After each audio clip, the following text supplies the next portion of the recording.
Alright, today I'm going to be teaching you guys how to clear every dungeon in Immortal Rising 2, including tips and tricks that I have found myself.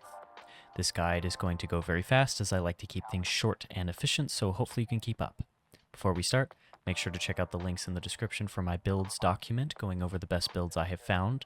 Currently, it is limited to bow, but it will be expanded to every weapon eventually. You can also find links to my referral code, allowing you to support me by using it to create an account, and links to the official Immortal Rising 2 Discord community, and my community Discord as well.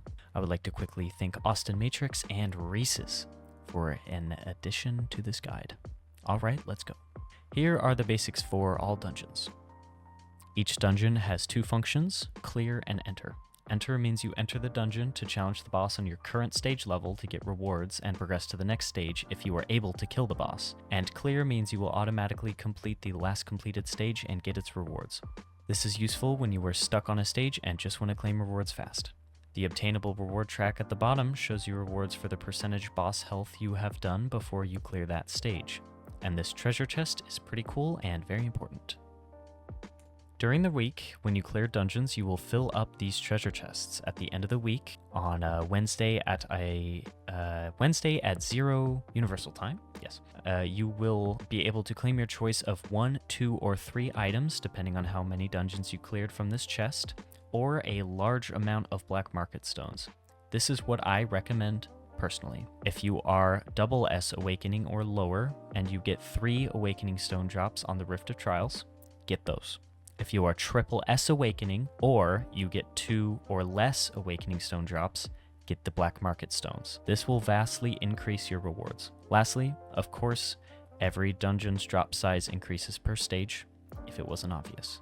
First up is the Goblin Vault. As you can read in the description, you get gold rune dice and various items, which are just diamonds, and obviously gold. In the Goblin Vault, you will fight against the Goblin King, who will use, from my knowledge, around 6 basic attacks. He will throw a rock in a straight line, he will swing his staff around in a circle, he will summon minions, he will do a big slam attack on the ground, and every once in a while he will start flinging rocks. Make sure you dodge these, they're extremely easy to dodge, this is a fairly simple boss, and as long as you have enough stunning abilities, the minions should not be too much of a problem either. This is probably the easiest boss, as you can just simply stand still in his face with abilities like Foresight, and sometimes completely AFK the entire 90 seconds. Importantly for the Goblin Vault, make sure you have your gold find Paragon points maxed when you use your keys on this one, as it does affect the amount of gold you get. Next up is the Forgotten Library. Here you will get Parchment and Ancient Tomes. You will fight against librarians Edward and Alphonse in this arena. I wonder what that could be a reference to. This is quite a difficult dungeon. In my opinion, it is the hardest dungeon post the health update of the game. Alphonse is not too much of a threat. He is a behemoth who will become immune often and swing his stick around, but is generally really slow and can't really kill you. Edward, however, is. Edward's attacks are extremely fast, long range, and have massive AoEs. Not only that, but some of his attacks go straight through Foresight stacks, meaning you cannot try to cheese them with immunity. To clear this one comfortably, immediately choose Edward as your main target, chase him around the map, and continuously move to avoid his attacks.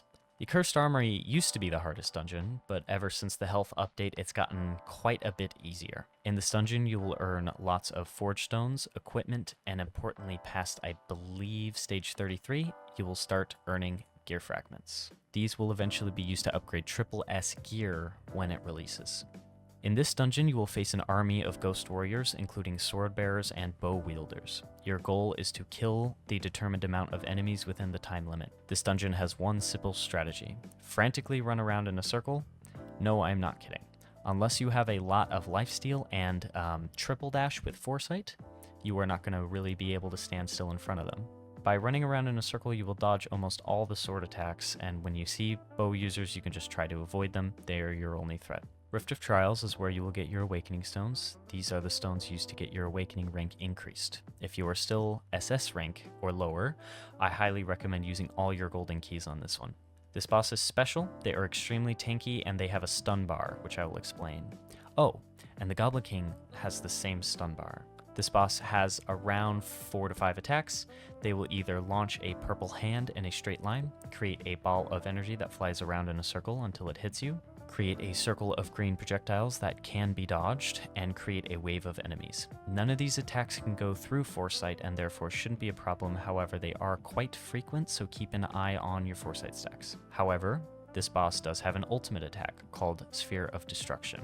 When this is cast, it will have a timer, and if you do not fill up the boss's stun meter, it will deal quite a bit of damage through Foresight. This boss also has a stun meter, which the Goblin King has as well.